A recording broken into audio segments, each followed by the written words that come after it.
Hey guys, so this is going to be my first attempt at videoing a lesson using this program called Screencastify. So I apologize if it gets screwed up. I'll probably just delete it and do it again, and you'll never even know that I screwed up. But let's give this a shot. So a few weeks ago, I sent you an Enduring Issues essay. I was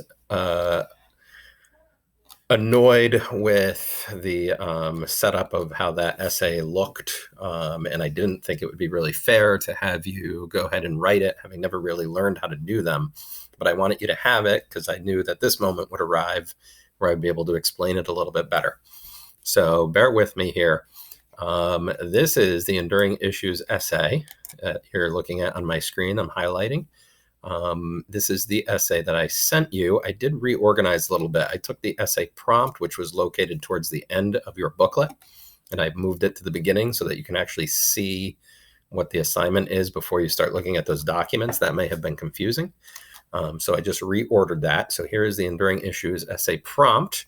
It is the same prompt that will be given on Regents Day in 10th grade and probably in 11th grade. The Enduring Issues essay prompt will always remain the same. And it reads, an enduring issue is an issue that exists across time. It is one that many societies have attempted to address with varying degrees of success. And then you have to write an essay. The prompt directs you to write an essay where you use 3 of the 5 documents that are provided in order to write this essay. It kind of gives you the nitty gritty stuff that you probably never read. Like in your essay, you're supposed to identify and define the enduring issue, and you have to offer evidence and support. That's all stuff that we've practiced, the fact, proof, story type writing style. That same writing style that we use on CRQs can be useful in the main body paragraphs of these essays. Let's take a look at the actual documents themselves. So then you're given, as the writing prompt indicated, you're given 5 documents, and you have to choose 3 of them. And what we're looking for with these enduring issue essays is we're looking for a common thread that ties 3 of the 5 documents together. I would recommend visualizing it like this. And this is the way I would teach it in class if we were actually in class. I'm going to flip over here. This is a Pandora bracelet, right? And this in Pandora bracelet, I chose this image in particular because we have the bracelet itself, and this is going to be our enduring issue, if we want to think of it like that. And we'll talk about what an enduring issue is in a second.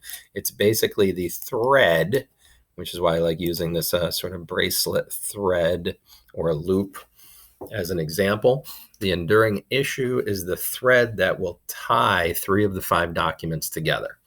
And so I like this image because now I have 3 separate documents. If you want to think of them as the beads on this bracelet. And here I have my wife's actual Pandora necklace right here. She's got more than 3 beads on it, right? But these beads will then become the documents. And it could be any 3 documents. And the enduring issue that ties the 3 documents together could, the reason I like these essays is because that enduring issue could really be anything. All you have to do is think of it as something that's always true forever. Like all throughout the history of man, this enduring issue has tied certain moments in history together, like a thread that weaves through these different little beads, right? It's a thread that weaves through these different moments in history. So if I come back to my documents, right, we see the first document has to do with food gathering back during the time period of Paleolithic early man, and the switch that occurs as Neolithic man starts to cultivate plants. And of course, we learned about that Neolithic revolution and the domestication of animals and farming and agriculture. Document 2, I have to go back to my little cursor here. Document 2 shows the social hierarchy of the time period of ancient Egypt. And again, if we're looking for common threads, if I'm thinking like maybe an economist or a geographer or a sociologist, we should start to see common threads that could even tie these 2 documents together. So that first document had to do with food production. And here in our second document, I see an entire social stratification layer of farmers and slaves, and I wonder what they were doing. They were probably involved in food production for the masses also. Document 3 is from the chapter that you did on your own without my help, so I don't know how much you got out of it. But this is a document about the social hierarchy in China, right? With the superior ruler. This is actually the name is passing me right now. I'll come back to that in a minute, right? But we have, filial piety. There we go.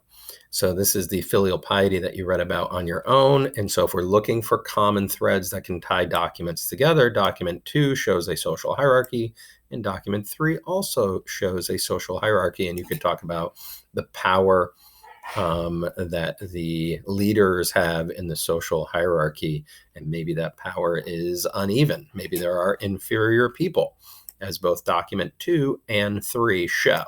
So if you wanted to think of enduring issues, coming back to our bracelet concept, one enduring issue could have to do with food production and the production of food for the masses to provide food security for people. And document 1 and document 2 both could probably fit on that bracelet. You could also have a separate enduring issue essay that you might want to write about regarding social hierarchy and power and uneven distribution of power, and superiority versus inferiority in social systems.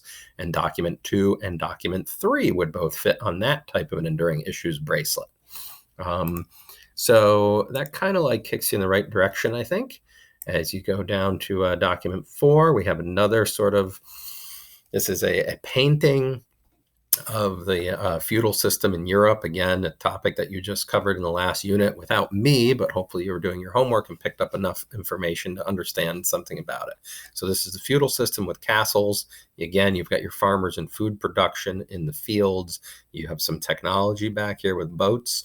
And then, of course, we would imagine that the power, the leader of the social hierarchy, the authority of the social hierarchy would probably be living in this castle back here. And again, we have sort of maybe an uneven distribution of power and authority in that social system.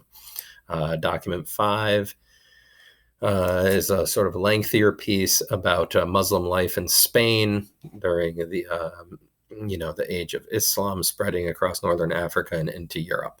And if you read that, you'll also see some of these topics maybe would fit on some of those bracelet ideas that I talked about. Okay, so that's it for our first sort of overview of what an enduring issue is.